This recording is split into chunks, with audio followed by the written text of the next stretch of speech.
Lisahari Karatuanta Tempoan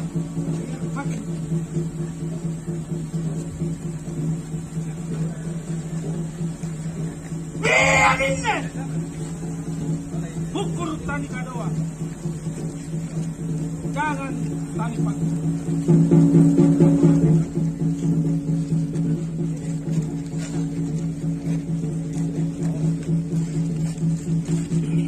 tanpa pengiripan ngadaka tanpa tete kiri kuntu toji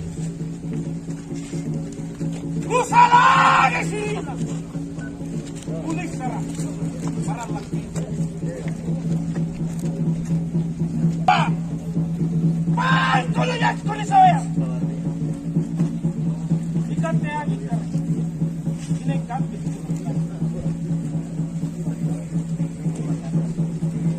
Amerika ye namarunan leko kayo dia saat mati dia gimana ikat te jarum kare ini kan banang kare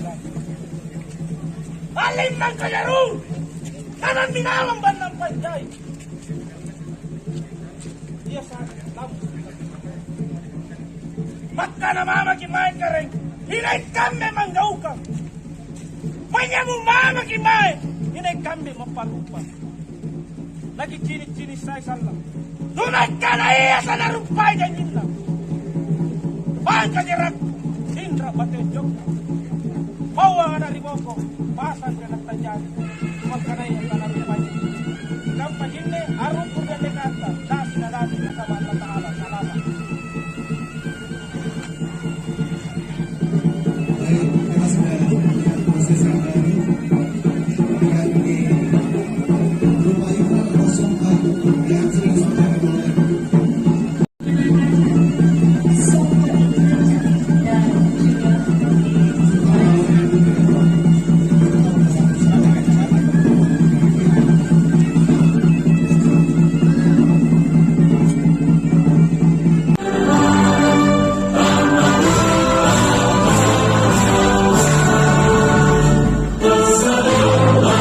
Subhanahu wa ta'ala, Tuhan yang Maha Esa, karena kita diberikan karunia untuk berkumpul di tempat barokah ini.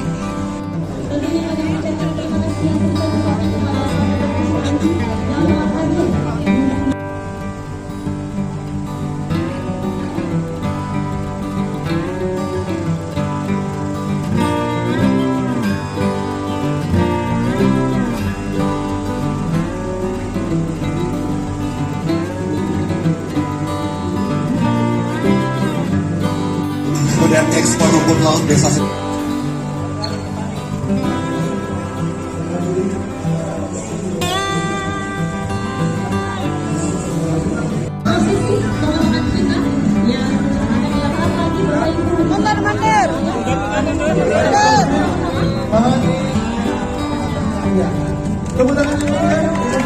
dianggap Pak.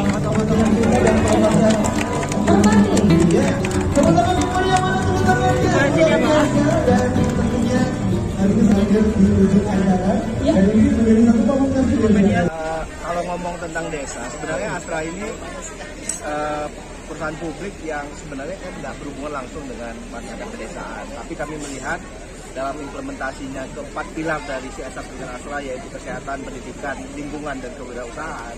Kita kan perlu tempat ya, untuk bisa menjalankan keempat tadi itu. Sehingga kita memilih dulu namanya Kampung Berseri Astra, karena memang kampung itu lebih kecil, hanya beberapa RT, beberapa RW. Nah, 4 pilar itu bisa terlihat tuh di masing-masing KBA yang 113, 113 di kita 116 itu. Jadi 4 pilar. Nah sekarang pertanyaan desa ya, yang sekarang kita lagi ramai kan desa. Apa yang dimaksud dengan desa sejahtera Astra? Oh 33. Nah sekarang yang desa itu ada 930 ya, 930. Yang membedakan apa? Pertama skopnya dia lebih besar desa itu. Dan kemudian memang kita arahnya kepada kewirausahaan. Jadi seperti dari salah satu sambutan adalah bagaimana kita yang sebenarnya kan nggak berhubungan langsung dengan masyarakat pedesaan, tapi kami melihat dalam implementasinya keempat pilar dari CSR Pimpinan Astra, yaitu kesehatan, pendidikan, lingkungan, dan kewirausahaan, kita kan perlu tempat ya, untuk bisa menjalankan keempat tadi itu. Sehingga kita memilih dulu namanya Kampung Berseri Astra, karena memang kampung itu lebih kecil, hanya beberapa RT, beberapa RW. Nah, 4 pilar itu bisa terlihat tuh di masing-masing KBA yang 113, 113 di kita 116 itu. Jadi 4 pilar. Nah sekarang pertanyaan desa ya, yang sekarang kita lagi ramai kan desa. Apa yang dimaksud dengan desa sejahtera Astra? Oh 33. Nah sekarang yang desa itu ada 930 ya, 930. Yang membedakan apa? Pertama skopnya dia lebih besar desa itu. Dan kemudian memang kita arahnya kepada kewirausahaan.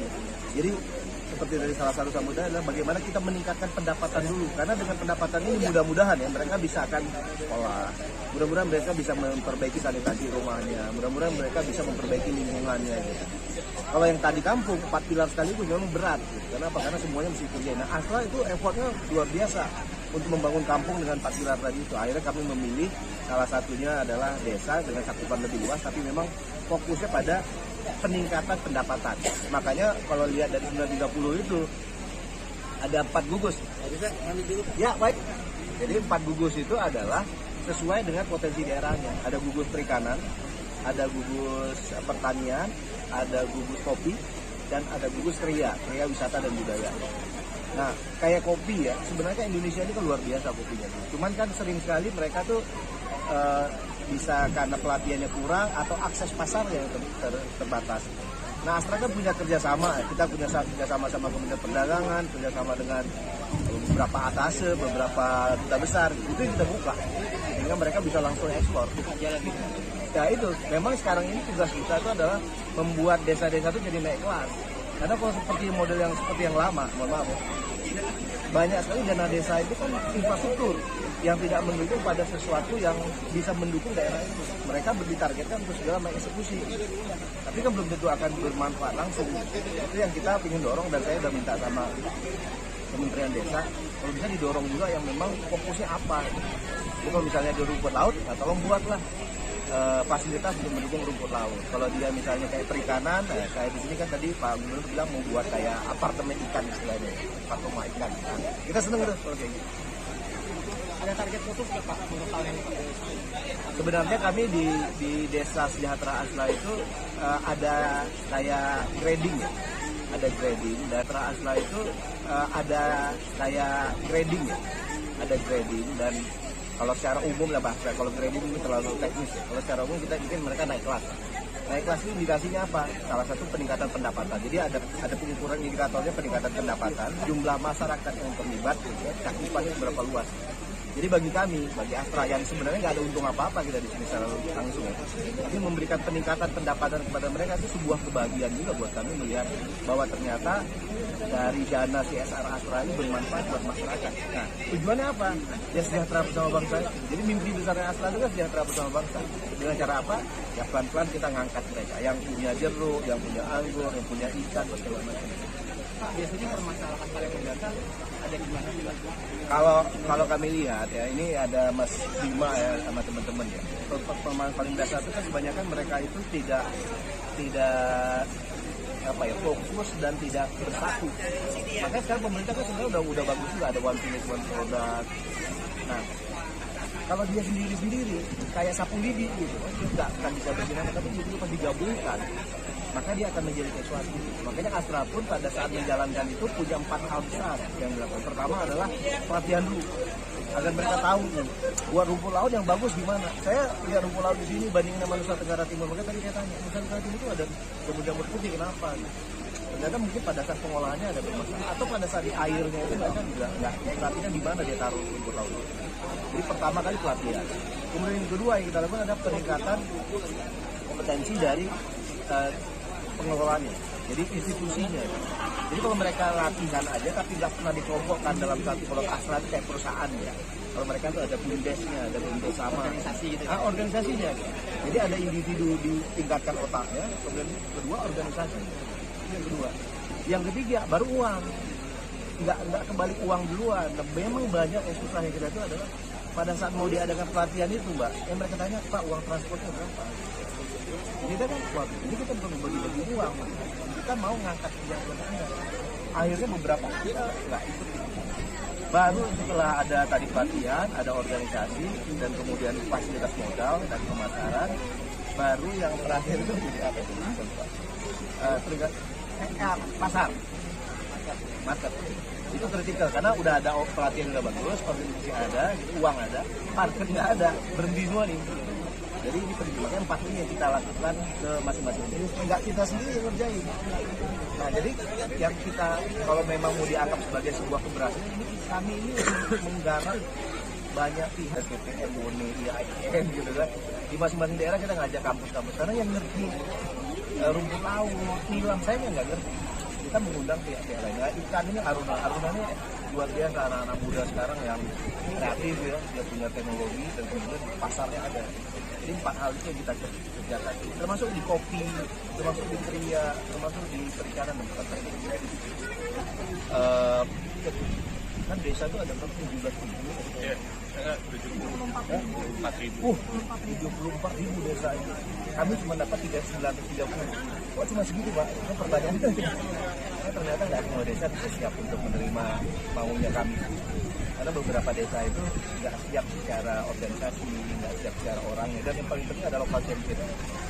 Kami nggak bisa. Astra itu datang ke semua desa mengurus itu. Pasti kita ada siapa yang akan menjadi penggerak itu kita itu, local hero, local champion. Nah, kebanyakan kami itu pakai satu Indonesia. Itu ya dikerjain Mas Ajena, Mas Dina, Mbak Dina. Jadi kami udah punya modal karena pemenang-pemenang satu Indonesia itu ada di daerah-daerah. Ini yang kita kejar. Nah, setelah dia kasih contoh, baru diajak ke yang lain. Jadi kerjanya ada macam-macam. Salah satu tadi ada local champion, kemudian ada dukungan dari pemerintah daerah. Itu penting ya. Karena ya kita tahu kan dengan kondisi sekarang ini kalau pemerintah daerah nggak support macam-macam izin nantinya bisa macam-macam. Jadi ada local champion, ada pemerintah daerah, terus ada kerjasama sama institusi entah itu sebuah tinggi atau startup. Kalau ini kan startup challenge AEC. Jadi ada beberapa poin-poin yang menjadi kriteria kita untuk memilih suatu desa. Dan pada saat biasanya pada saat kita kita buka banyak yang jadi setelah ditanya mereka ngisi kan siapa. Berarti pada akhirnya nggak ada target kuantitas. Masalah meningkatnya terkait standar kualitas yang kita ekspor ya. Kadang-kadang standar itu akhirnya masuk, pernah ada isu dulu, terus tiba-tiba di ban yang mau masuk di wilayah ini, akhirnya kita bisa terdampak juga di Sulsel. Tapi alhamdulillah mulai lagi menggeliat, kembali kita kirim ya. Yang kedua ini ada semacam minyak pengikat nilam ya. Nah ini satu kreasi daripada orang kita dan sudah produk ekspor juga. Jadi produk bagaimana orang-orang desa kita membuat juga peluang-peluang bisa diekspor juga. Kalau ada sendal kiri tidak terpakai bisa diekspor jadi uang. Jadi kan, tapi kalau ada produk-produk lokal ya bisa kita menuju ekspor, rempah-rempah dan sebagainya. Kalau dulu kita diserang dijajah karena persoalan rempah-rempah kita, sekarang kita menjajah mereka dengan sekarang kita menjajah mereka dengan mengekspor rempah-rempah itu ya. Ya kita apresiasi sekali karena mereka ini tentu menjadi bridging untuk membantu mensupport aktivitas para orang-orang kreatif kita, terutama di desa, di wilayah-wilayah. Paling penting kita harus bersinergi ya, kolaborasi, dan mereka menjadi penyambung untuk kegiatan ini. Dan paling penting bahwa support ini sangat-sangat berarti bagi kita. Kalau kita tidak berkolaborasi bersama, terus kita nanti bagaimana? Masa kita jadi penonton terus? Kita harus meng-create sebuah peluang dan kemudian berusaha bersama. Dan tentu keberhasilan kita adalah bagaimana masyarakat kita berlangsung juga.